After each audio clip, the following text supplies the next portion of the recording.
सामाजिक स्तरीकरण का, अर्थात सोशल स्ट्रेटिफिकेशन का, जिससे संबंधित बहुत सारे कॉन्सेप्ट्स हमने आपको बताए थे। सोशल स्ट्रेटिफिकेशन क्या है, हॉरिजॉन्टल, वर्टिकल, और तमाम उसकी ओरिजिन बेसिस के बारे में हमने चर्चा किया था।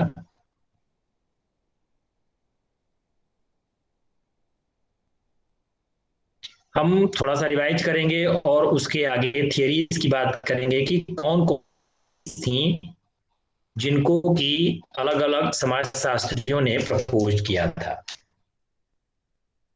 तो today we will discuss about the theories of social stratification. Mainly we will talk about history, origin and various theories of social stratification. इसमें हम मुख्यतः आप बात करेंगे चार जो सिद्धांत दिए हैं अलग अलग समाजशास्त्रियों ने सामाजिक स्तरीकरण के, उस पर हम लोग चर्चा करेंगे और रिवाइज करेंगे कि बेसिस और ओरिजिन के बारे में क्या उन्होंने बताए हैं। तो जहां तक आप डेफिनेशंस के माध्यम से जानते हैं, इसकी कैरेक्टरिस्टिक्स आपको पता है, मीनिंग्स भी हमने पिछले टर्म पे चर्चा किया था। आप कह सकते हैं कि जो सोशल स्ट्रेटिफिकेशन है वो एक्चुअल में किसी समाज के जो सदस्य हैं या समाज के जो लोग हैं उस समाज के लोगों का आपस में वर्गीकरण है। अर्थात उनको किसी एक विशेषता के आधार पर जब हम किसी खास समूह में वर्गीकृत करते हैं उसी को हम सामाजिक स्तरीकरण करते हैं, ये सोशल स्ट्रेटिफिकेशन कहलाता है।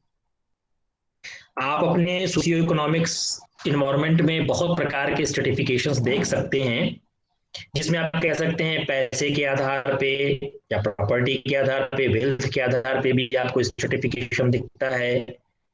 इनकम के आधार पे आपको स्ट्रेटिफिकेशन दिखता है कि मंथली, एनुअली किसी का इनकम क्या है, आय क्या है, आय के आधार पे भी आपको स्तरीकरण दिखाई देता है।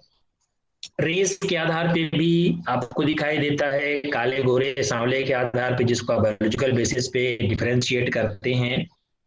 सिमिलरली आपको एजुकेशन के आधार पे भी स्तरीकरण समाज में दिखाई देगा। कोई लोग अनपढ़ होंगे, कोई लोग प्राथमिक शिक्षा प्राप्त किए होंगे, कोई लोग माध्यमिक शिक्षा प्राप्त किए होंगे, कोई लोग अंडर ग्रेजुएट तक की पढ़ाई किए होंगे, कोई लोग पोस्ट ग्रेजुएट तक पढ़ाई किए होंगे, कोई लोग पीएचडी होंगे, कोई लोग इंजीनियरिंग की पढ़ाई पढ़े होंगे, कोई लोग मेडिकल की पढ़ाई पढ़े होंगे। तो बहुत तरह की विभिन्नताएं आपको समाज में शिक्षा के आधार पे भी मिलती हैं, डिग्री के आधार पे, शिक्षा के आधार पे भी आपको मिलती है। उसी तरह से एथनिसिटी के आधार पे विभिन्न प्रकार के वर्ग जो हमारे बनते हैं। एथनोग्राफिकल समूह के बारे में आपने मेथोडोलॉजी ऑफ एजुकेशनल रिसर्च में डीएल में पढ़ा था, नृविज्ञान में एथनोमेथोडोलॉजी में, जहां पर तमाम तरह के एथनिक ग्रुप्स, अलग अलग एथनिक ग्रुप्स के सोसाइटी के आधार पर भी आपको दिखाई देते हैं। बहुत सारी अनुसूचित जातियां, अनुसूचित जनजातियां भी आपको अपने ही समाज में दिखाई देती है। सिमिलरली आप जेंडर के आधार पे भी तीन तरह के सर्टिफिकेशंस बना सकते हैं, जिसमें आप मेल, फीमेल, ट्रांसजेंडर की बात करते हैं, और अलग तरह के सर्टिफिकेशंस भी बनते हैं जहां पे आप लेस्बियन और गेज की बात करते हैं, या ऐसे बहुत सारे कॉन्सेप्ट जो हैं जो जेंडर से रिलेटेड, जेंडर इश्यूज में आप जानते हैं। उसी तरह से ऑक्यूपेशन के आधार पे भी है कि आप व्यवसाय कौन सा अपनाते हैं या आपकी सामाजिक प्रतिष्ठा कैसी है। सिमिलरली जब किसी खास शक्ति के आधार पे कोई समूह वंचित होता है तो वंचितों की भी एक अलग प्रकार का स्ट्रेटिफिकेशन, स्ट्रेटा बनता है। It may be on the basis of society और it may be on the basis of politics. समाज में भी तमाम तरह के वंचित वर्ग आपको दिखाई देंगे। महिलाओं को भी अपने समाज में, पेट्रियार्कल सोसाइटी में महिलाएं होती हैं वो डिप्राइव्ड होती हैं। इसी तरह से जो गरीब लोग होते हैं वो डिप्राइव्ड होते हैं। ऐसे लोग जिनको वो सारी अपॉर्चुनिटीज नहीं मिलती जो समाज का कोई प्रतिष्ठित या ऊंचा वर्ग प्राप्त करता है। तो ये दो तरह से भी आप पावर को समझ सकते हैं। कुछ लोगों के पास सामाजिक शक्तियां होती हैं, कुछ लोगों के पास राजनीतिक शक्तियां होती हैं। तो इसके आधार पर भी हम तमाम तरह के सोशियो इकोनॉमिक फैक्टर्स हैं जो हमें अपनी समाज में दिखाई देते हैं, जो सामाजिक स्तरीकरण का कारक बनता है। आप कह सकते हैं कि स्ट्रेटिफिकेशन को आप सामाजिक जो स्थिति है व्यक्ति की, इन सारे आधार पर, चाहे वेल्थ हो, इकोनॉमी हो, इनकम हो, रेस हो, एजुकेशन हो, जेंडर हो, एथेनिसिटी हो, सोशल स्टेटस हो, ऑक्यूपेशन हो, डिराइव्ड पावर्स हो, ये सारे कहीं ना कहीं सामाजिक स्थितियों, व्यक्ति के सामाजिक स्थितियों की द्योतक हैं। और आपकी समाज में इस आधार पे अलग अलग प्रकार के समूह, वर्ग और भौगोलिक स्थितियों के साथ सामाजिक इकाइयां बनती हैं। ये जो अलग समूह की आप बात कर रहे हैं वो किसी भी बेस पे हो सकता है, जेंडर के बेस पे हो सकता है, शिक्षा के आधार पे हो सकता है, आपकी आय के आधार पे हो सकता है, आपकी संपत्ति के आधार पे हो सकता है। बहुत सारे आधार ऐसे हैं हमारे समाज में जो सोशल स्ट्रेटिफिकेशन का कारक बनते हैं, जिसके आधार पे हमारी सोसाइटी में अलग अलग प्रकार के स्ट्रेटा, अलग अलग स्तर दिखाई देते हैं। कौन कौन से बेसिस हैं हमने पहले भी आपसे चर्चा किया है, रिवाइज कर लेते हैं उसको। दो बेसिस आप समझते हैं अच्छी प्रकार से, एक है बायोलॉजिकल बेसिस और दूसरा है सोशियो कल्चरल बेसिस। सामाजिक स्तरीकरण के दो आधार हैं, एक को आप जैविकी आधार कह सकते हैं, दूसरा सामाजिक सांस्कृतिक आधार हमारा बनता है। जैविकी आधार के अंतर्गत जैसे आपका लिंग, आपका उम्र, आपकी जाति, आपका और आप वो सारे शारीरिक और बौद्धिक क्षमताएं, कौशल, ये सारा कहीं ना कहीं आपके शारीरिक आधार का दिन है, आपकी जैविकी आधार का दिन है, जिसकी वजह से स्ट्रेटा बनता है समाज में। दूसरा जो आधार है वो है सामाजिक सांस्कृतिक आधार, जिसमें आप प्रॉपर्टी को रखते हैं, अर्थात संपत्ति कितनी आपके पास है, किस वोकेशन को आप अपनाते हैं, किस धर्म से आप बिलोंग करते हैं, किस पॉलिटिकल पावर आपके पास, पॉलिटिकल पावर कितना है, या फिर आपके पास इकोनॉमिकल पावर कितना है। तो ये जो दो आधार की आप बात करते हैं, चाहे आप बायोलॉजिकल बेसिस की बात करें या सोशियो कल्चरल बेसिस की बात करें, इसके आधार पे तमाम तरह के स्तर, जो भी हमने आपको पिछले स्लाइड में बताया, वो वेल्थ हो सकता है, इनकम हो सकता है, जेंडर हो सकता है, बहुत प्रकार की सामाजिक स्थितियां व्यक्ति की बनती हैं। ये सामाजिक स्थितियां ही इनकी इनके कारण की वजह से संस्कार सामाजिक स्थितियां बनती हैं, और वो सामाजिक स्थितियां सामाजिक स्तरीकरण के कारक होते हैं। जब हम फॉर्म्स की बात करते हैं, कितने रूपों में आपको सामाजिक स्तरीकरण दिखाई देता है, तो दो मेजर कैटेगरीज में आप बांट सकते हैं, क्लोज स्ट्रेटिफिकेशन और ओपन स्ट्रेटिफिकेशन। और आप जानते भी हैं कि क्लोज स्ट्रेटिफिकेशन वो है जहां पर बहुत ज्यादा बदलाव नहीं हो सकता, या इस प्रकार का स्तरीकरण में बंद स्तरीकरण है, इस बंद स्तरीकरण में बदलाव परिवर्तन संभव नहीं होता है। जैसे आप एक एग्जांपल लेते हैं कास्ट सिस्टम का या जाति व्यवस्था का, अपने भारतीय संदर्भ में बहुत ही प्रासंगिक यह उदाहरण होता है क्लोज स्ट्रेटिफिकेशन में, जहां पर जाति के आधार पर आपका एक स्तर बनता है।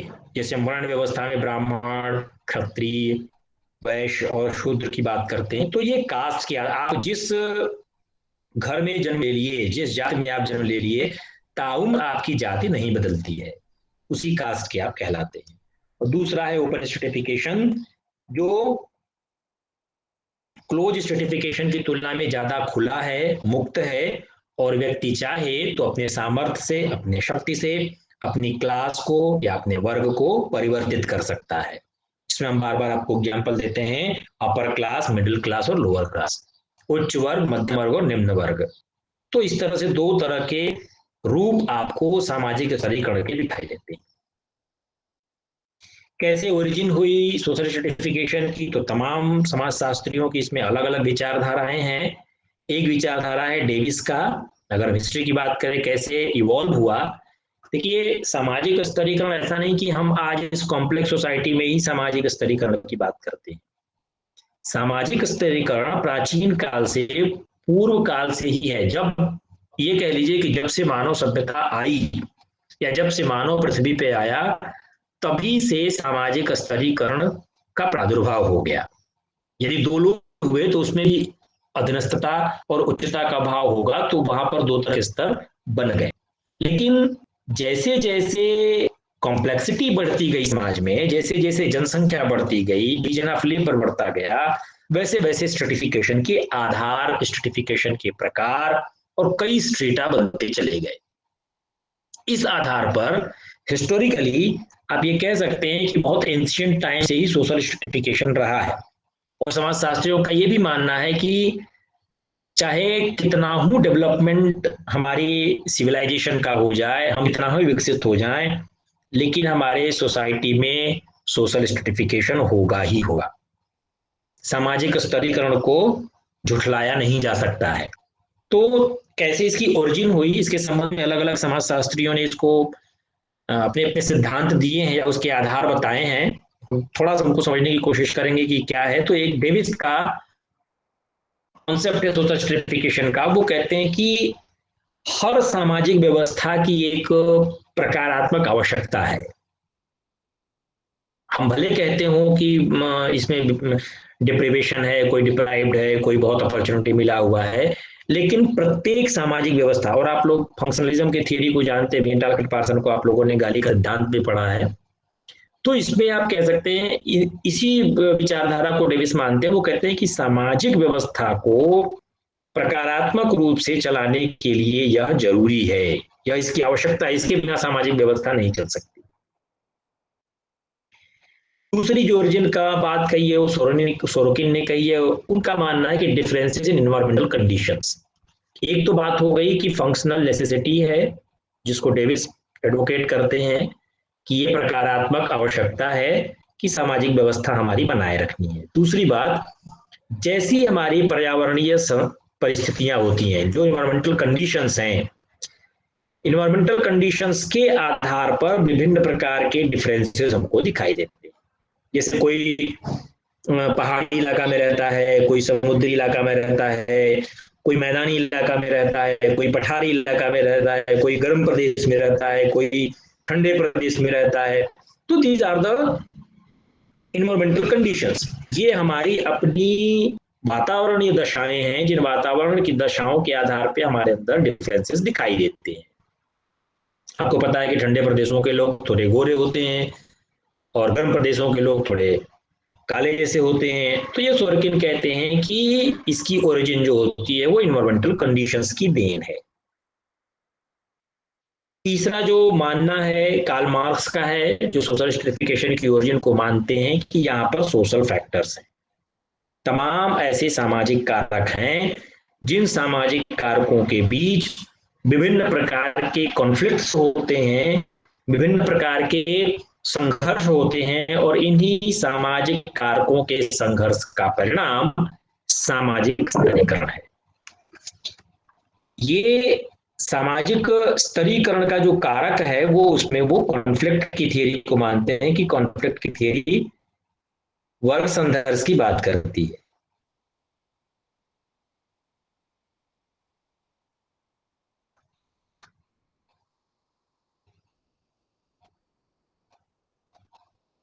ठीक है, तो ये सोशल फैक्टर की बात है, जिसमें कार्ल मार्क्स सोशल फैक्टर या उनको जिसको आप कहते हैं सामाजिक कारक का सिद्धांत उन्होंने दिया। कॉन्फ्लिक्ट की थियरी थी कि यहाँ पर दो वर्गों में संघर्ष होगा और उन्हीं संघर्ष की वजह से ही सोसाइटी में स्ट्रेटिफिकेशन बनता है। इसके अलावा एक और समाजशास्त्री हैं जिनका नाम आता है, काफी फेमस हैं, गुम्प्लोविज को।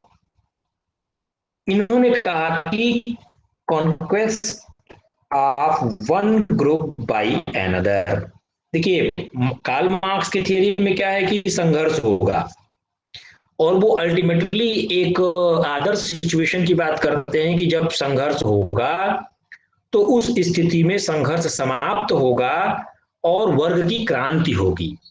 ये एक आइडियल कंडीशन है किसी भी समाज में। बहुत सारे समाजशास्त्री ऐसा मानते हैं कि बहुत सारे ऐसे समाज है जिस समाज में जो आप वर्ग संघर्ष की बात करते हैं, वर्ग संघर्ष एक परिणाम के रूप में होगा, सब लोग बराबर हो जाएंगे, लेकिन ये आइडियल सिचुएशन है। उससे हट करके गम्प्लोविच का मानना है कि जो एक समूह दूसरे समूह के ऊपर जो विजय करता है ना, ये इक्वलिटी की बात नहीं करते। ये कहते हैं कि conquest of one by another, कोई दो समूह के बीच संघर्ष होगा तो एक समूह विजयी होगा, दूसरा समूह पराजित होगा, और इसकी वजह से अधीनस्था और उच्चता का जो संबंध है वो बनेगा। स्ट्रेटिफिकेशन ऐसी चीजें बनेंगी, या कई संघर्ष होंगे तो बीच का होगा। तो इस तरह से गम्प्लोविच इस बात को मानते हैं कि यहाँ पर कॉन्टेस्ट है, यहाँ पर विजय है किसी की, एक ही दूसरे ऊपर विजय पराजय की वजह से हमारे सोशल स्ट्रेटिफिकेशन बनते हैं। एक और ओरिजिन की बात करते हैं सोशल स्ट्रेटिफिकेशन स्प्रिंगलर। इनका कहना है कि society differences in terms of function and powers. जो समाज में व्यक्तियों के पास या व्यक्ति जो अलग अलग प्रकार करते हैं, जो उनके अलग अलग स्टेटस की वजह से या अलग अलग शक्तियों की वजह से उनके अपने अलग अलग कार्य हैं, इन कार्यों में जो अंतर होता है उसको कहते हैं कि वो डिफरेंसेस ही सोशल स्ट्रेटिफिकेशन के कारक है। अर्थात कोई जैसे कोई शिक्षा देने का कार्य करता है, कोई चिकित्सा कर देने का कार्य करता है, कोई सेवा करने का काम करता है, कोई झाड़ू लगाने का कार्य करता है, कोई डाक ले जाने का कार्य करता है। तो ये जो अलग अलग कार्य हैं और उसके हिसाब से जो व्यक्तियों को अलग अलग शक्तियां प्रदान की गई हैं, इसकी वजह से सामाजिक स्तरीकरण बनता है, ऐसा मानना है स्प्लेंगर का। और एक और रेशियल डिफरेंसेस की बात करते हैं कि चूंकि बायोलॉजिकली रेसेस में ही डिफरेंशिएशन है, हम जेनेटिक रूप से हमारे अंदर बहुत सारे ऐसे डिसिमिलरिटीज हैं जो स्ट्रेटिफिकेशन को बढ़ाते हैं। वो डिसिमिलरिटीज रेस की वजह से, जैसे काले गोरे का जो भेद है ना, काले गोरे सांवले का हमारे यहाँ जो भेद है, इस तरह के जो वो जो रेसेस जो बनाते हैं, उसमें जो डिसिमिलरिटी है वो सोशल स्ट्रेटिफिकेशन को आगे बढ़ाते हैं, सोशल स्ट्रेटिफिकेशन बहुत कारक के रूप में बनते हैं। तो these are the some concepts or some opinions regarding social stratification की ओरिजिन कैसे हुई, कि सामाजिक स्तरीकरण का कैसे प्रादुर्भाव हुआ। इस बात के लिए अलग अलग समाज और भी बहुत सारे लोगों के हैं, लेकिन कुछ महत्वपूर्ण थे वो मैंने आपको समक्ष यहाँ पर रखे। इस आधार पर अगर हम कई जितने भी आप ये ओरिजिन की बात करें, इसके आधार पे हम बहुत सारे जैसे अलग अलग समाज शास्त्रों पे अलग अलग सिद्धांत भी दिए हैं कि सामाजिक स्तरीकरण ऐसे ओरिजिनेट हो रही है, तो उसके लिए कुछ सिद्धांत प्रस्तुत किए हैं। हम यहाँ पर चार महत्वपूर्ण सिद्धांतों की चर्चा करेंगे, जिसमें एक सिद्धांत है नेचुरल सुपीरियरिटी थियरी, दूसरा है फंक्शनलिस्टिक थियरी, तीसरा है मार्क्सियन क्लास कॉन्सेप्ट थियरी, और चौथा है वेबेरियन मल्टीपल हायरार्कीज थियरी। ठीक है, ये चार सिद्धांत जो सामाजिक स्तरीकरण कैसे होता है इसके लिए सिद्धांत प्रस्तुत किया, जिसमें नेचुरल सुपीरियरिटी थियरी जो डार्विन के सिद्धांत पे स्पेंसर इसके एडवोकेट करने वाले हैं, फंक्शनलिस्टिक थियरी आप जानते हैं सोशल सिस्टम की थियरी देने वाले टालकट पार्सन ने फंक्शनलिज्म को ज्यादा महत्व माना, फंक्शंस को। इसी तरह से मार्क्स की कॉन्फ्लिक्ट थियरी है, और मैक्स वेबर की मल्टीपल हायरार्की थियरी इन्होंने दी है कि कैसे हमारी सोसाइटी में हायरार्की बनती है। एक एक करके हम चर्चा करेंगे इसमें। तो पहली थियरी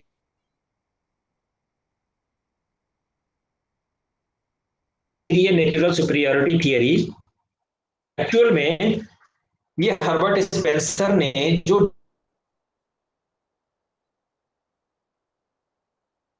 डार्विनिज्म था, डार्विन का जो सिद्धांत है सर्वाइवल ऑफ फिटेस्ट, उत्तम जीविता का सिद्धांत, उन्होंने कहा कि सोसाइटी में जो अपने आप को वातावरण के साथ एडजस्ट करेगा, जो सुपीरियर होगा, वो इस सोसाइटी का भोग करेगा, वो इस पृथ्वी का भोग करेगा।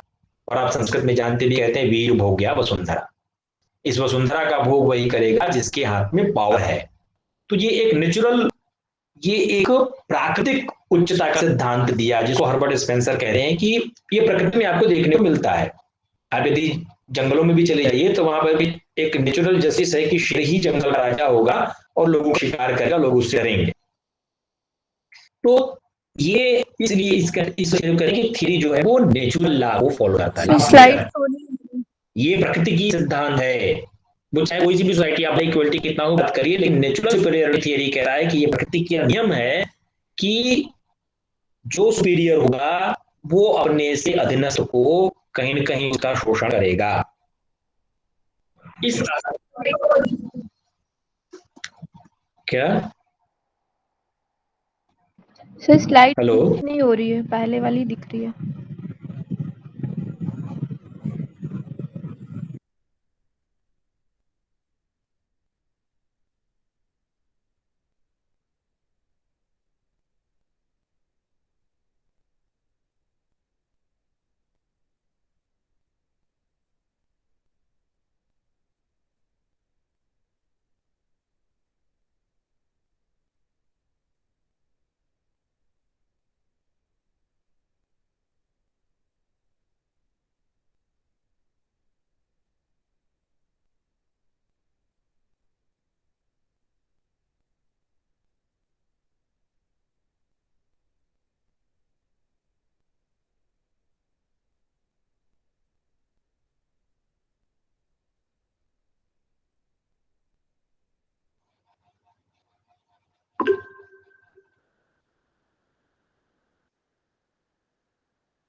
Am I audible? आवाज आ रही है आप लोगों को? Yes sir. Yes yes sir. Sir. Slide दिख रही है? Yes sir. हाँ, तो पहला सिद्धांत है नेचुरल सुपीरियरिटी की थियरी, जिसका ये मानना था, हर्बर्ट स्पेंसर इसके प्रोपगेटर थे, और इन्होंने डार्विनिज्म के सिद्धांत के आधार पर कहा कि यह एक लॉ ऑफ नेचर है, यह प्रकृति का नियम है कि सुपीरियर जो होगा अपने से इंफीरियर के ऊपर उसका शासन होगा। तो इस आधार पे जब बहुत सारे समाज में जो आपके जो सर्टेन इंडिविजुअल्स हैं जिनको आप सुपीरियर कह सकते हैं, या सर्टेन ग्रुप्स हैं जो दूसरे ग्रुप्स के ऊपर सुपीरियरिटी उनकी होती है, वो इसलिए होती है क्योंकि उनके अंदर कुछ विशेष प्रकार के स्किल्स होते हैं, कुछ एट्रीब्यूट्स होते हैं। वो ऐसे कौशल को धारण करते हैं जिस कौशल की वजह से उस समूह की अपनी पहचान होती है, उस व्यक्ति की अपनी पहचान होती है, जिसकी वजह से वो व्यक्ति दूसरे किसी के साथ कॉम्पीट करता है। किसी के पास वो स्किल, अगर उसके पास कौशल है, सभी को अपॉर्चुनिटी दी गई, सभी को अवसर दिए गए, और उस अवसर का लाभ उठा करके यदि उसने उस स्किल में अपने की महारत हासिल कर ली, तो वो नेचुरल लॉ है कि वो अपने को बाकी लोगों से सुपीरियर सिद्ध करेगा, तो वो दूसरे के साथ कॉम्पीट करेगा और सर्वाइवल ऑफ फिटेस्ट होगा। जो दूसरे होते हैं जिनको अवसर मिले लेकिन उनको वो स्किल नहीं गेन कर पाए, वो उनको स्किल नहीं मिली, वो कौशल नहीं मिले, वो एट्रीब्यूट नहीं मिले, तो वो लेस कॉम्पिटिटिव होते हैं। जिसको देखिए अवसर दोनों को मिले और एक ने अवसर का लाभ उठाया और अपने आप को स्किल्ड किया, अपने आप को कौशल युक्त किया, और उसने अपने आप की प्रतियोगिता में सिद्ध किया, वो आगे निकल गया।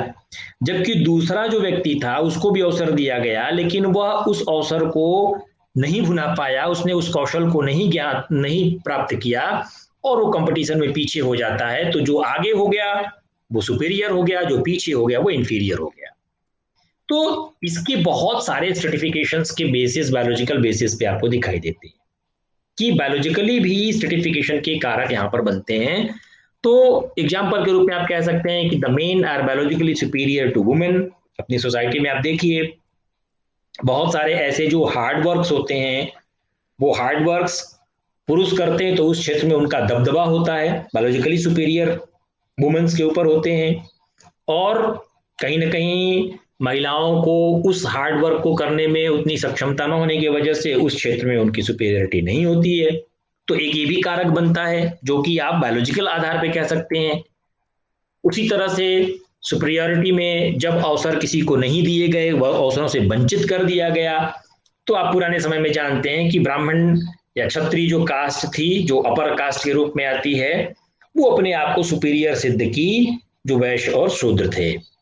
तो इसके आधार पे आपको सुपीरियरिटी ये भी आपको दिखाई देती है सोसाइटी में। उसी तरह से आप कह सकते हैं कि जो वेस्टर्न कंट्रीज में जो सफेद और काले और गोरे का जो भेद है, जो बायोलॉजिकल सुपीरियरिटी ये है कि जो गोरे होते हैं वो अपने आप को कालों के ऊपर सुपीरियर समझते हैं।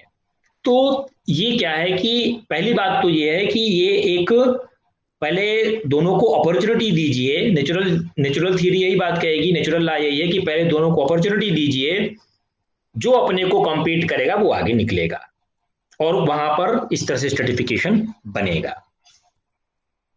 दूसरा सिद्धांत, ये इनइक्वालिटीज के कारक कौन कौन से हैं? तो दो कारक आप जानते हैं, बायोलॉजिकली बेस्ड और सोशियली क्रिएटेड।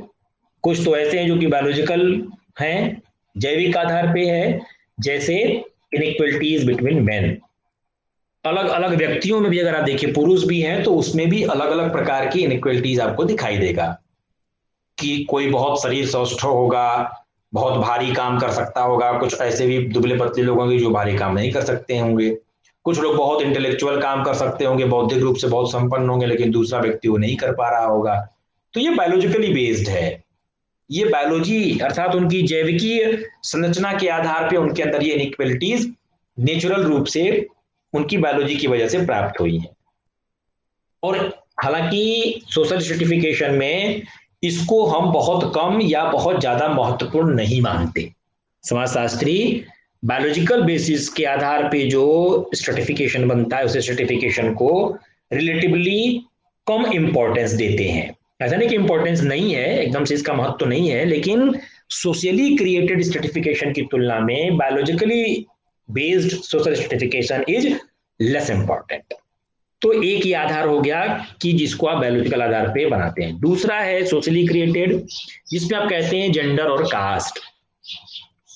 ठीक है, जब आप सामाजिक रूप से जाति व्यवस्था बना देते हैं कि अमुक कास्ट से सुपीरियर होगा, अमुक कास्ट से इंफीरियर होगा, तो ये सामाजिक रूप से आपने क्रिएट किया है। और जब इन दोनों की तुलना करी जाए बायोलॉजिकली बेस्ड और सोशली क्रिएटेड के अंतर्गत, तो सामाजिक रूप से जो सृजित इनइक्वालिटीज हैं, जो सामाजिक रूप से सृजित असमानताएं हैं, वो बहुत बड़ा कारक बनती हैं सामाजिक स्तरीकरण की। ये जो बायोलॉजिकली बेस्ड है, ये उतनी ज्यादा इसकी सोशली क्रिएटेड सोशल स्ट्रेटिफिकेशन की तुलना में biologically based social stratification is less important. ये बहुत ज्यादा महत्वपूर्ण कारण है, क्योंकि ये तो नेचुरल है, उसके अंतर्गत उनकी क्षमताएं जो हैं उनको बायोलॉजी की वजह से, जैविक की वजह से है। लेकिन ये जो हम क्रिएट कर रहे हैं, जानबूझ के बना रहे हैं, ये सामाजिक स्तरीकरण का बहुत बड़ा कारक बनता है। तो इनइक्वालिटी दो तरह से आप समझ सकते हैं, बायोलॉजिकली और सोशली क्रिएटेड। दूसरा सिद्धांत है फंक्शनलिज्म को मानने वाले टालकट पार्सन का, जिन्होंने फंक्शनलिस्टिक थ्योरी ऑफ सोशल स्ट्रेटिफिकेशन दिया, और वो फंक्शनलिज्म मॉडल को मानने वाले थे, प्रकार्यात्मक सिद्धांत को प्रोपोनेंट थे। और वो कहते हैं कि stratification was desirable for social system to function smoothly. अब चार प्रकार की बात करते हैं उनमें, गोल अटेनमेंट, लेटेंसी, और तीसरा आप कह लीजिए उसमें एडजस्टमेंट की, और फिर चौथा जो बात करते हैं इंटीग्रेशन की।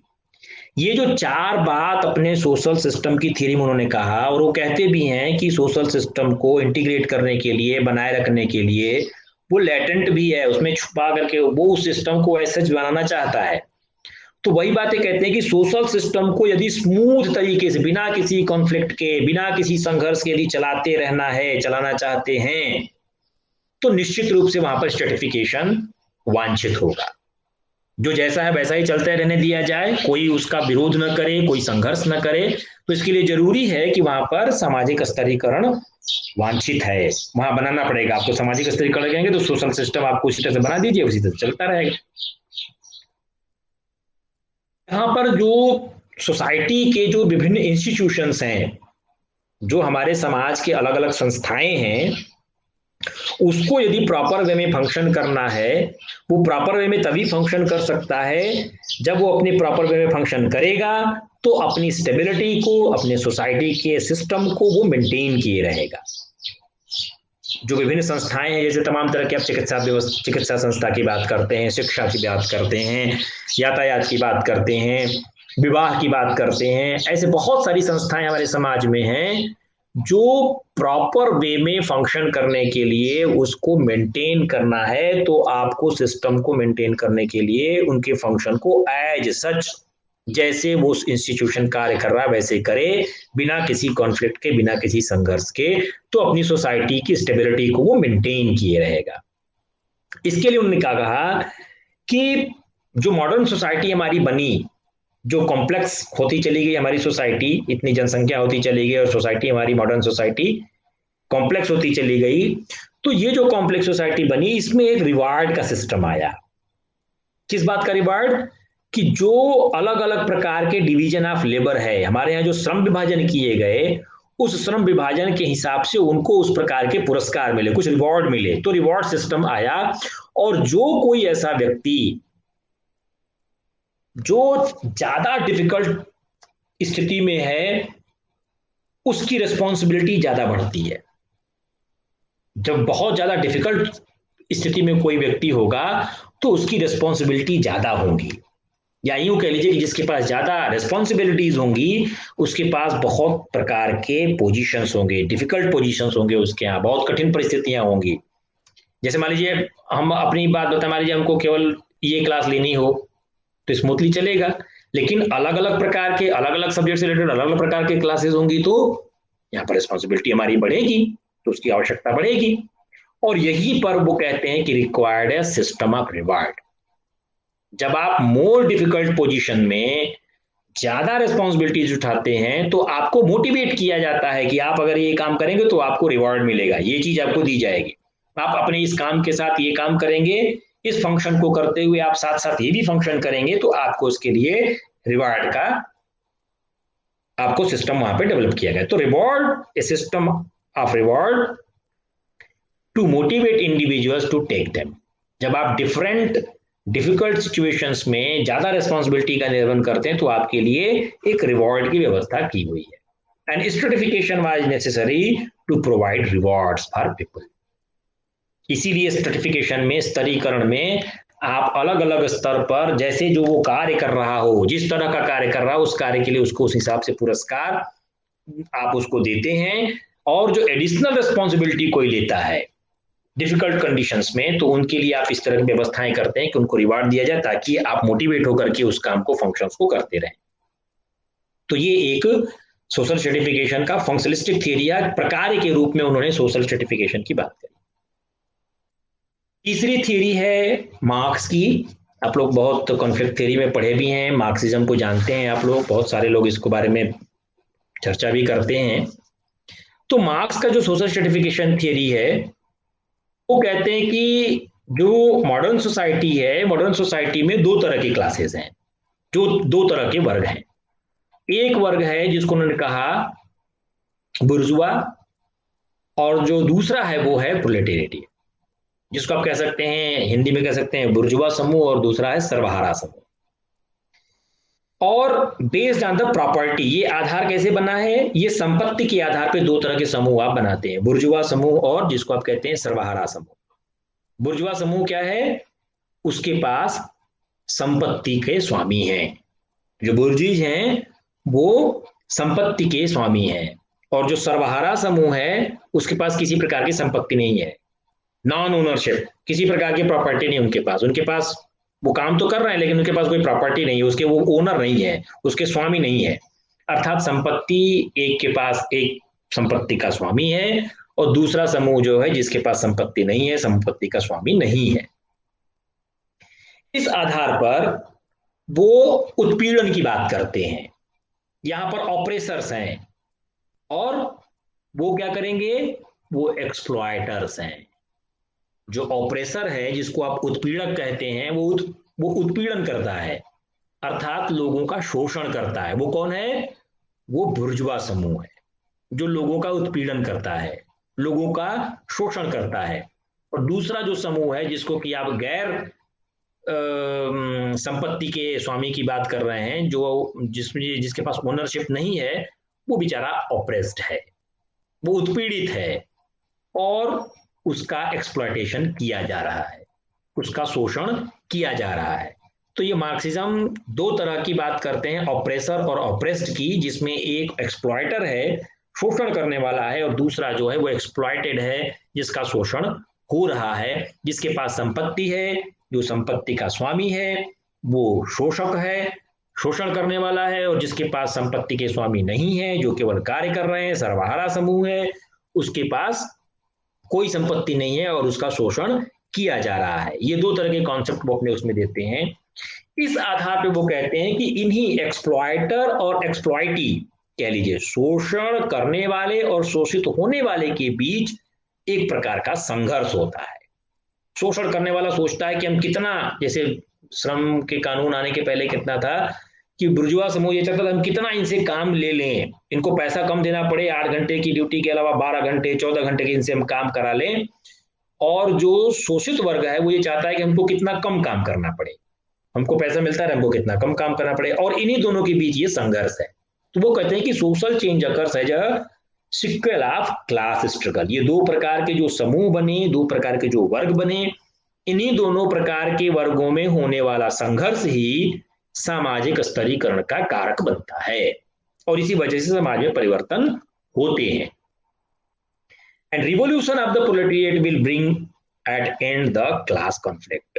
एक ये भी बात वो कहते हैं कि मार्क्स का मानना था कि जब ऑपरेसर और ऑपरेस्ड के बीच संघर्ष होगा तो इसका परिणाम क्या होगा, इसका परिणाम ये होगा कि अंत में क्लास कॉन्फ्लिक्ट खत्म हो जाएगा।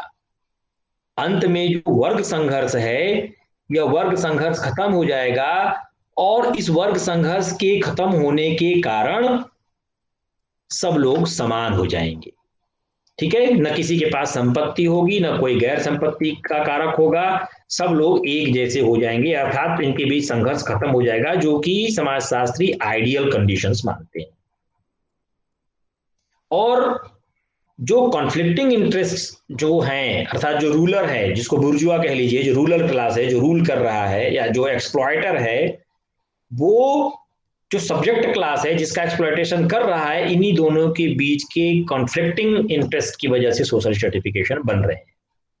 जो समाज में अलग अलग प्रकार के स्तरीकरण बन रहे हैं, जो स्तर बने हुए हैं, वो इन्हीं एक्सप्लॉयटर और एक्सप्लॉयटेड के बीच के संघर्ष के परिणाम के रूप में हमको सामाजिक स्तरीकरण है, ऐसा मार्क्स का मानना था। मार्क्स ने अपने कॉन्फ्लिक्ट थियरी में कुछ की कॉन्सेप्ट्स दिए हैं जिसको समझना यहाँ थोड़ा ज्यादा लाजमी हो जाता है।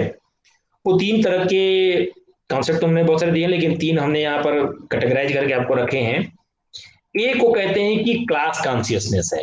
ये कॉन्फ्लिक्ट होती कैसी है, जो मार्क्सिज्म थियरी है, मार्क्सिज्म थियरी में कॉन्फ्लिक्ट होती कैसी है, किस प्रकार से इसका प्रादुर्भाव होता है, इसके लिए कहते हैं कि एक को टर्म देते हैं सोशल कॉन्शियसनेस, दूसरी बात कहते हैं वो क्लास सॉलिडरिटी, और तीसरा कॉन्सेप्ट देते हैं क्लास कॉन्फ्लिक्ट का। अर्थात आप हिंदी में कह सकते हैं वर्ग चेतना, है ना। पहला जो वो एक जो कॉन्सेप्ट देते हैं, जो संप्रत्यय है, अवधारणा है, वो है वर्ग चेतना का अवधारणा। और दूसरी बात वो कहते हैं वर्ग एकात्मकता का, है ना, जिसको आप कह लीजिए कि एकजुटता, है ना, वर्ग एकजुटता। दूसरा वो कॉन्सेप्ट देते हैं, और तीसरा कहते हैं क्लास कॉन्फ्लिक्ट या वर्ग संघर्ष। ये तीन शब्द मार्क्स ने कॉन्फ्लिक्ट थियरी को एक्सप्लेन करने के लिए कहा। क्लास कॉन्शियसनेस क्या है, वो कहते हैं कि जो एक ही क्लास के लोग हैं, जैसे मान लीजिए जो सर्वहारा समूह है, तो सर्वहारा समूह में आपस में एक दूसरे को वो उनकी अपनी पहचान होती है। जो श्रमिक होते हैं, श्रमिक एक स्तर में है, एक स्टेटा में है, सब काम करने वाले हैं, और उनका एक अपनी पहचान है, काम करने वालों की अपनी एक पहचान। जैसे मजदूर संघ, अभी देखिए किसान खूब आज उनको 1 साल हो गए बिल को पारित हुए, तो उन्होंने खूब आज पूरा दिल्ली जाम कर दिया है। वो एक समूह है, वो अपने आप को किसान की तरीके, सब जो हरी टोपी लगा के देखेंगे तो समझ जाएंगे कि हाँ किसान वाले, ये किसान है। तो ये जो रिकॉग्निशन है, एक क्लास, एक वर्ग को रिप्रेजेंट करने वाले हैं, जो वर्कर्स हैं, उनके अंदर एक प्रकार की चेतना है, वो एक तरह की कॉन्शियसनेस उनके अंदर है। हेलो, आवाज आ रही है आपको? यस सर, आ रही है। तो पहली जो बात वो कहते हैं कि फर्स्ट एक जो उन्होंने सिद्धांत दिया, मतलब एक कॉन्सेप्ट दिया, वो कहा कि क्लास कॉन्शियसनेस है। एक स्टेटा में रहने वाले, एक वर्ग में रहने वाले लोगों के बीच जो चेतना है, वो एक प्रकार की चेतना है। वो सब एक तरह से कॉन्शियसनेसली एक तरीके से सोचते हैं, उनकी चेतना एक प्रकार की है, और इस वजह से वो काम करने वाले लोग प्रोडक्टिव प्रोसेस में अपनी भूमिकाएं निभाते हैं। जैसे मजदूर हैं, तो वो, हालांकि इनका मजदूरों के लिए ज्यादा कॉन्फ्लिक्ट इन्होंने औद्योगिकरण के लिए दिया था। जैसे किसान है तो खेतों में काम करने वाले प्रोडक्शन में लगे होंगे, कोई उद्योग धंधों में काम करने वाला जो मजदूर होगा तो वहां पे वो उसका प्रोडक्शन करेगा। मान लीजिए किसी के यहाँ घर बन रहा है, तो घर बनने में जो मजदूर लगे हो तो प्रोडक्शन के रूप में उनका घर बनेगा। मतलब ये जो क्लास कॉन्शियसनेस है, ये प्रोडक्टिव प्रोसेस में इन्वॉल्व है। ये क्या है, उत्पादन के कार्य में इनकी भूमिका है, कुछ ना कुछ उत्पादित कर रहे हैं, अपने श्रम से कुछ ना कुछ उत्पादन कर रहे हैं, चाहे वो अनाज उत्पादित कर रहे हो, चाहे वो कोई प्रोडक्ट बना रहे हो, उत्पाद बना रहे हो, इसलिए उनके वो एक प्रकार की कॉन्शियसनेस है। और यही relation to the owning class, और यही जो है इनके बीच एक संबंध बनाती है, एक कॉन्शियसनेस ले आती है, एक चेतना ले आती है, सब एक आवाज में खड़े हो जाते हैं। जैसे देखिए आज किसानों ने बंद का आह्वान किया, तो उन्होंने देशवासियों से भी उन्होंने आह्वान किया कि हम इतने दिन से बैठे हैं, तो आप एक दिन के लिए थोड़ा बहुत सह लीजिए। तो ये एक कॉन्शियसनेस उनकी है, वो सारे एक चेतना के साथ कार्य कर रहे हैं, सबका कॉन्शियसनेस वहां पर एक समूह का है। और इसी तरह से जो बुर्जुआ समूह है, उसकी अपनी कॉन्शियसनेस है। ये तो वर्कर्स की बात हो गई। इसी तरह से जो एक्सप्लॉयटर्स हैं, जो ऑपरेसर्स हैं, उनकी अपनी अलग कॉन्शियसनेस है, वो दूसरी चेतना है। वो सब एक, सारे जितने उद्योग धंधे करने वाले जितने भी, वो सब एक जगह खड़े होंगे, वो सब एक में एक अपना राग अलापेंगे। तो ये क्लास कॉन्शियसनेस की बात उन्होंने कही। दूसरी बात उन्होंने जो बात कही क्लास सॉलिडरिटी की, जिसको आप समूह एकता की बात करते हैं या समूह एकजुटता की बात करते हैं, इसमें मार्क्स कहते हैं कि extent to which workers act together, ये जो कॉन्शियसनेस है, इस एक चेतना की वजह से ही वो आपस में एक जैसा कार्य करते हैं। अगर कह दिए कि आज काम करना है तो सब काम पे लग जाएंगे। उनका अगर लीडर कह दिया कि आज काम नहीं करना है तो उस दिन सारे के सारे हड़ताल पे चले जाएंगे, आंदोलन पे चले जाएंगे। तो ये उनका एक सॉलिडरिटी है, एकजुटता है। अगर कह दिए हाँ तो हाँ, ना तो ना, सब एक दूसरे से आपस में जुटे संघर्ष में काम करने लगते हैं। And to achieve a political aims, और इसके आधार पे वो अपनी एक पॉलिटिकल या एक राजनीतिक उद्देश्य की प्राप्ति करती हैं या किसी न किसी इकोनॉमिक एम्स की प्राप्ति करते हैं, क्योंकि उसमें एकजुटता है। अगर कोई एक व्यक्ति कह दे, लीडर कह दे कि आज काम नहीं करना, और आधे लोग काम पे आए आधे लोग काम पे नहीं आए, तब तो फिर ये पॉलिटिकल एम नहीं, तो फिर तो जो काम करने वाला व्यक्ति होगा कहेगा कि चलो कुछ लोग तो काम कर ही नहीं रहे हैं, बाकी लोग नहीं करेंगे तब भी कोई बात नहीं, आज का कम ही तो प्रोडक्शन होगा। लेकिन ये सॉलिडरिटी नहीं है। मार्क्स कहते हैं कि क्लास सॉलिडरिटी तब है जब प्रत्येक उस समूह के सदस्यों में जो जो क्लास कॉन्शियसनेस की वजह से जुड़े हुए हैं, सब एक एक कॉमन गोल को, एक कॉमन पॉलिटिकल गोल को, एक कॉमन इकोनॉमिकल गोल को अचीव करने की कोशिश कर रहे हो, तो वो उनकी क्लास सॉलिडरिटी के अंतर्गत उन्होंने उसको डिफाइन किया है। और लास्ट में वो कहते हैं क्लास कॉन्फ्लिक्ट के लिए, इसके लिए दो एस्पेक्ट्स की वो बात करते हैं। पहला एस्पेक्ट उन्होंने कहा कि unconscious struggle of workers and capitalist. एक संघर्ष कहता है, दो तरह के एस्पेक्ट कहते हैं, किस दो तरह के संघर्ष है। एक संघर्ष कैसा है, एक संघर्ष ऐसा है कि वो अनकॉन्शियस है, अचेतन रूप से ही स्ट्रगल है, क्योंकि कुछ काम करने वाले हैं, कुछ कैपिटलिस्ट हैं, कुछ वर्कर हैं काम करने वाले और कुछ उनके एक्सप्लॉइट करने वाले हैं। कैपिटलिस्ट चाहेंगे कि हम कितना पैसा कमा लें, हम वर्कर से कितना ज्यादा काम कर लें और हमारा बहुत ज्यादा बोनस हमको मिले, हम खूब ज्यादा हम तरक्की करें, ये कैपिटलिस्ट की सोच होगी। और वर्कर्स की जो सोच होगी वो ये कहेगा कि हमको कितना कम काम करना पड़े, पैसा ज्यादा मिले। तो ये अनकॉन्शियस स्ट्रगल है। इनकी दोनों की भाव विचार, इनके दोनों के कॉन्शियसनेस, इनके सबके सोच ही अलग अलग है, जिसकी वजह से संघर्ष है। ये कम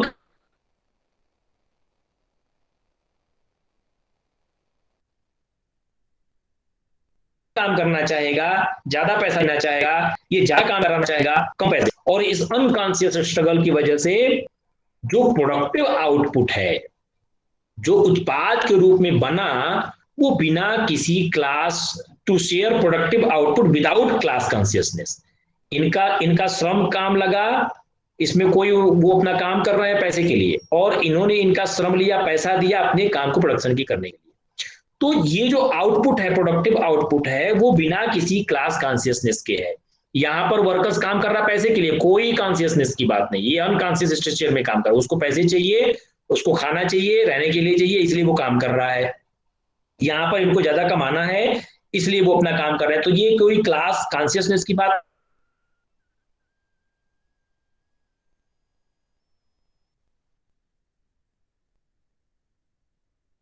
नहीं है। ये पहली बार उन्होंने कहा कि एक स्ट्रगल जो अनकॉन्शियस स्ट्रगल है, लेकिन जो दूसरा स्ट्रगल है, चीज को कलेक्टिव स्ट्रगल कर रहे हैं क्लासेस के बीच जो होता है, जैसे आज किसान जानबूझ के कर रहे हैं, है ना, कि इतने दिन से हम बैठे हुए, हमारी बात आपकी कान पे जूं तक नहीं रेंग रही है। तो ये उनका एक कॉन्शियस डेलिबरेट और कलेक्टिव स्ट्रगल क्लासेस के बीच होता है, जानबूझ करके। और वो क्या होता है कि the workers become aware of their historic role, क्योंकि वो जानते हैं, वर्कर्स जानता है कि अगर हम काम नहीं करेंगे तो इनकी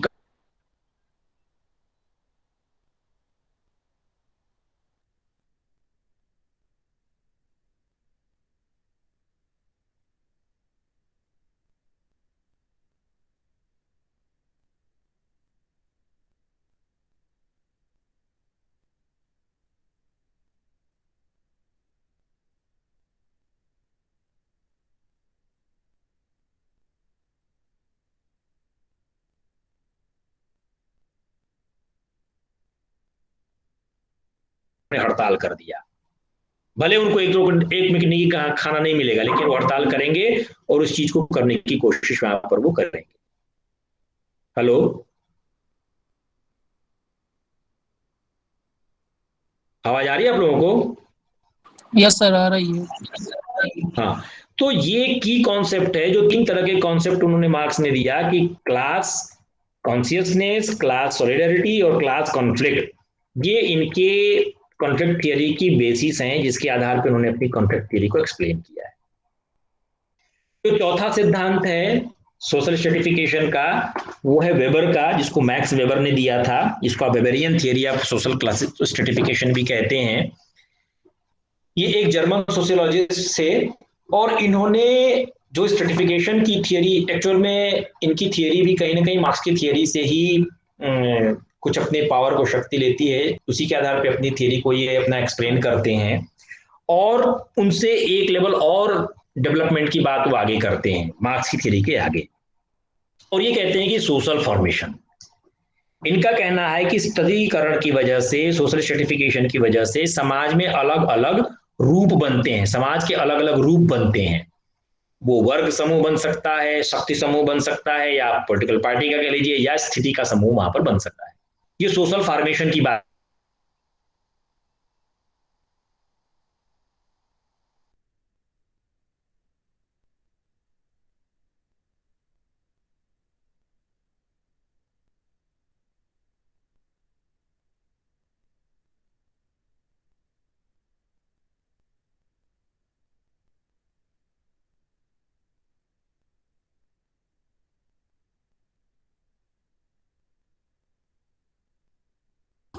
सर आवाज नहीं आ रही।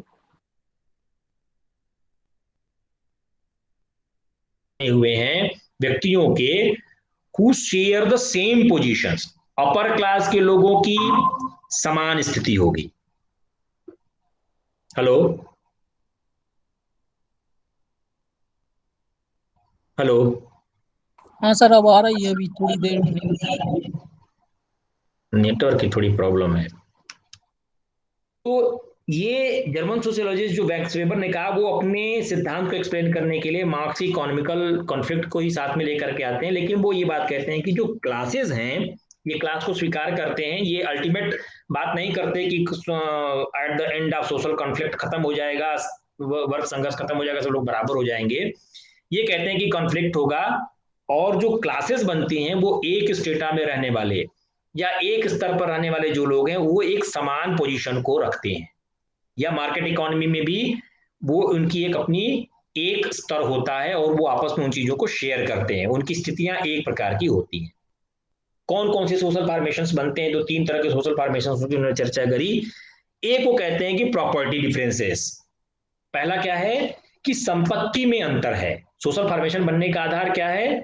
जब संपत्ति में अंतर होगा, और होगा ही, कोई भी समाज होगा, लोगों के पास संपत्ति अलग अलग प्रकार की होगी, कोई बहुत बड़ा काश्तकार होगा, किसी के पास जमीन नहीं होगी, कोई मजदूर होगा, किसी के पास कम जमीन होगी। तो ऐसे जो प्रॉपर्टी के डिफरेंसेस हैं, जो संपत्ति का अंतर है, ये संपत्ति का अंतर बनाता है क्लास।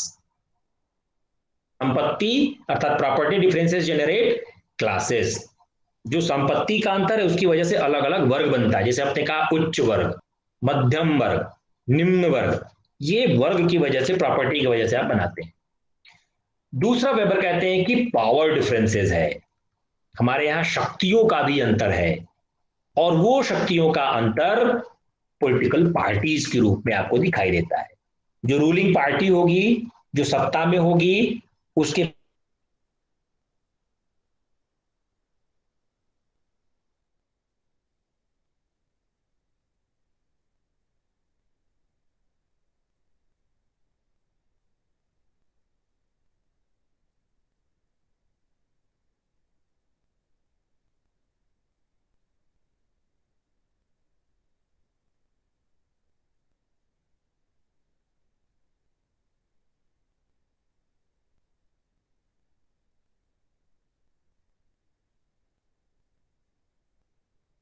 में भी अंतर है, और जो प्रतिष्ठा में अंतर है, वो प्रतिष्ठा में अंतर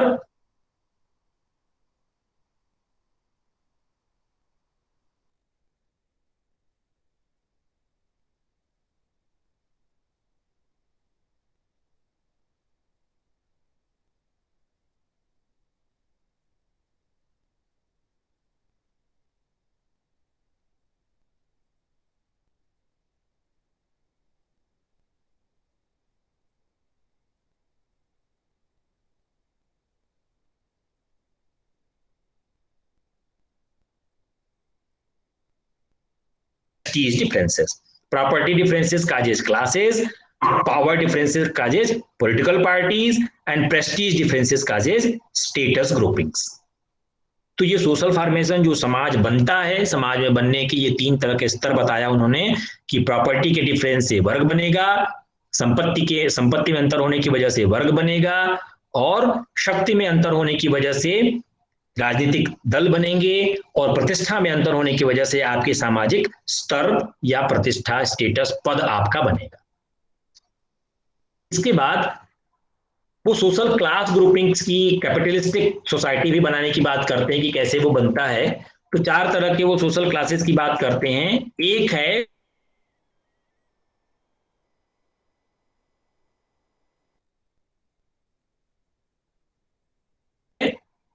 property upper class. Hello hello sir voice break हो रही है बार बार। अभी आ रही है? Yes sir.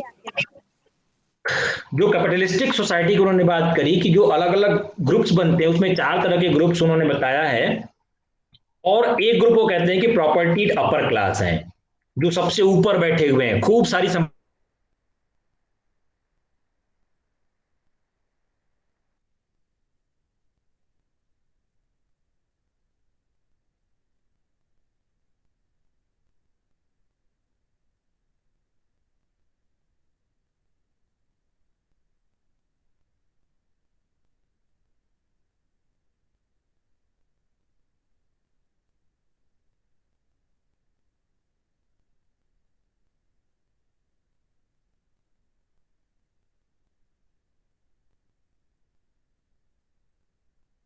ही है, और लास्ट में वो कहते हैं कि मैनुअल वर्किंग क्लास है, जो रोज खाता रोज कमाता है। कुछ ऐसे भी लोग हैं जो रोज, जिसको कहते हैं कि रोज कुआं खोदना और रोज पानी पीना, इस तरह के लोग जो हैं वो मैनुअल वर्किंग क्लास हैं।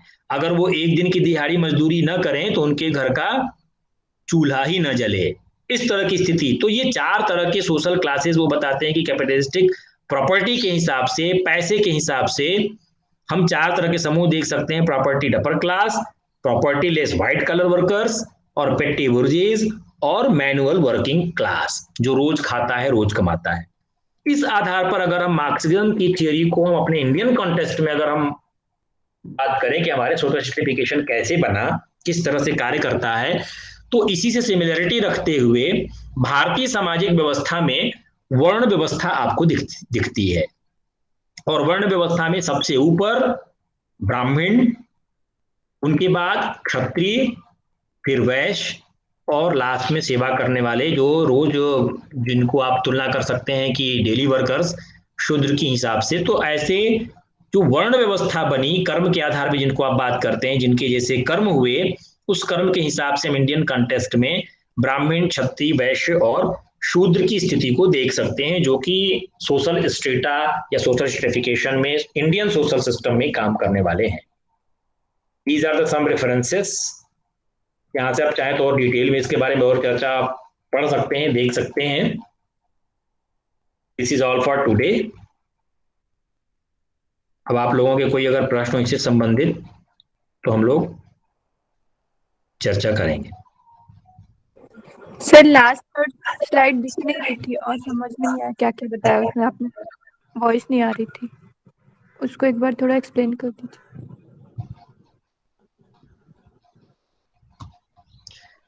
लास्ट जो है वो हम इंडियन कॉन्टेक्स्ट में जब बात करते हैं तो ये आप लोग जानते हैं अच्छे से कि जो सोशल स्ट्रेटिफिकेशन है वो वर्ण व्यवस्था जो हमारे भारतीय सामाजिक व्यवस्था में है, इसमें आपको 4 तरह के वर्ण आप जानते ही हैं। ब्राह्मण सबसे अपर लेयर पे बैठे हुए हैं, ब्राह्मण, फिर उनके नीचे क्षत्रिय हैं जो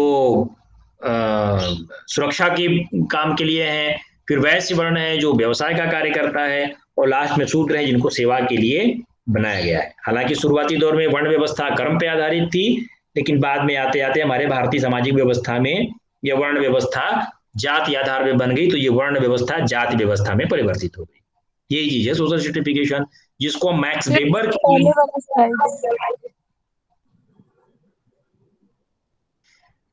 मैक्स वेबर ने जो बात करी थी वो सोशल स्ट्रेटिफिकेशन के 4 क्लासेस की बात उन्होंने कहा कि सोशल फॉर्मेशन जो क्लासेस हैं वो सोशल क्लासेस बनते कैसे हैं। तो एक उन्होंने कहा कि प्रॉपर्टी अपर क्लास है ना। हमने पहले ही कहा कि ये जो कैपिटलिस्टिक सोसाइटी की बात किया, जो पूंजीवादी समाज है, पूंजीवादी समाज में जिनके पास जितनी पूंजी है उस पूंजी के हिसाब से उन्होंने 4 प्रकार के सामाजिक वर्ग बताए हैं।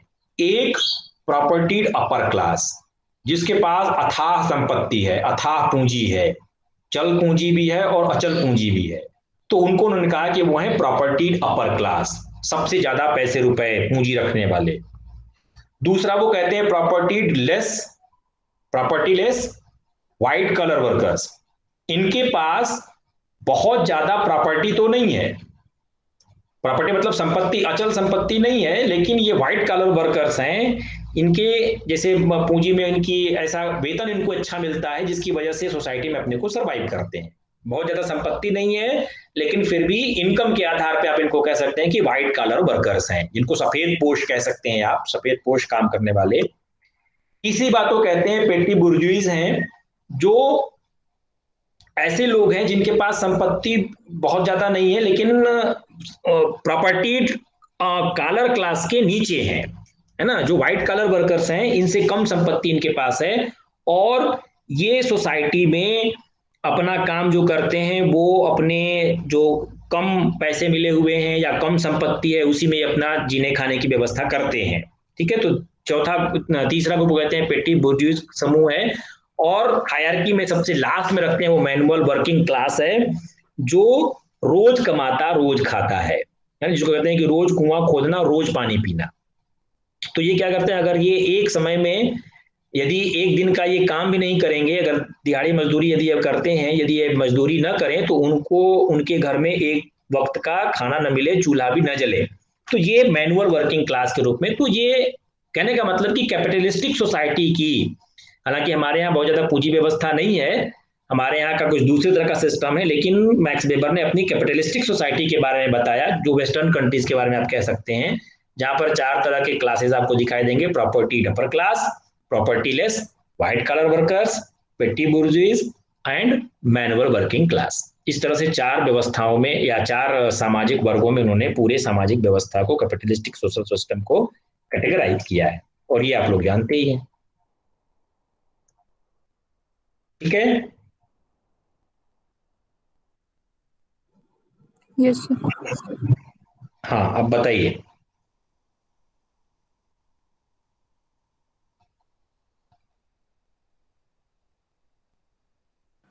सर अभी की जो सोसाइटी चल रही है तो उसमें कौन सी थ्योरी अप्लाई होगी?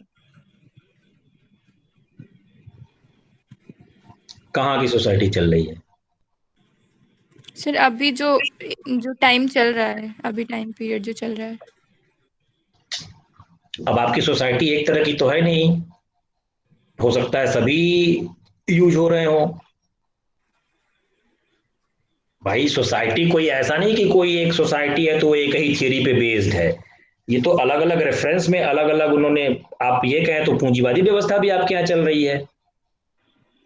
भाई जो बड़े बड़े उद्योगपति हैं उन बड़े बड़े उद्योगपतियों के यहाँ भी आप उस तरह की पूंजीवादी व्यवस्था भी को भी देख लीजिए, और यदि गांव में आप चले जाइए तो गांव में आपको अपने यहाँ का सिस्टम भी दिखेगा। उसी तरह से यदि आप कहें कि जो नेचुरल सुपीरियरिटी थियरी है, तो जो लोगों को आपने कौशल सिखाया, जो अपने को सिद्ध कर दिया, वो नेचुरल सुपीरियर हो गया, वो भी चल रही है। और यदि आप फंक्शंस के आधार पे बात करते हैं, तो अगर लोगों के अलग अलग प्रकार आपने दे दिए, अलग अलग पावर दे दिए, तो उसके हिसाब से सोसाइटी में बने हुए हैं। तो कोई एक थियरी ऐसी नहीं है जिस थियरी पे आप कहें, थियरी के आधार पे आप सोसाइटी के स्ट्रेटिफिकेशन को नहीं बांट सकते। लोगों ने एक सिद्धांत जो प्रस्तुत किया है वो किसी एक एस्पेक्ट को देखा, उसके आधार पे अपने सिद्धांत को प्रस्तुत किया। सर जी सर, लेकिन हमारे यहाँ पर तो सर मिक्स चलती है ना, मिक्स अर्थव्यवस्था है ना, पूंजीवादी ना टोटली समाजवादी। Yes sir. हाँ, मिश्रित अर्थव्यवस्था जरूर है, लेकिन आप ये नहीं कह सकते कि जो मैक्स वेबर ने सिद्धांत दिया अपनी कैपिटलिस्टिक थ्योरी वो यहाँ पे अप्लाई नहीं होगी। जो यस अपर क्लास के कैपिटलिस्टिक जो समूह है हमारे यहाँ, उनके यहाँ वो थ्योरी अप्लाई होगी, वो उसके पॉइंट ऑफ व्यू से भी देख सकते हैं। और जहाँ पे हमारे जो इस तरह के जो गांव और देहात के क्षेत्र हैं जहाँ पे इतनी ज्यादा अभी ओपन सोसाइटी नहीं हुई है, वहां पे हो सकता है आपका मैक्स वेबर की थियरी वो वाली भी अप्लाई हो। कहने का मतलब कि किसी एक सिद्धांत के आधार पे आप ये नहीं कह सकते कि समाज में कौन सा अप्लाई होगा। ये तो समाज के अलग दृष्टिकोण से देख करके उसको उन्होंने अपने सिद्धांत दिए हैं। ठीक है, ये कोई फिजिकल साइंस का वो नहीं है या केमिकल साइंस का जहाँ पे आप एकदम अप्लाई कर दीजिए और वही हो जाए। ये सोशल साइंस है ना, तो कोई एक सिद्धांत अपने आप में पूर्ण नहीं है। हो सकता है इसके अलावा और भी और बहुत सारी थियरीज हैं, और भी चाहे तो आप बहुत सारी थियरीज को देख सकते हैं। जो चार महत्वपूर्ण जो आपसे सब्जेक्ट से रिलेटेड था वो मैंने आपको यहाँ पे रखे हैं। और किसी का?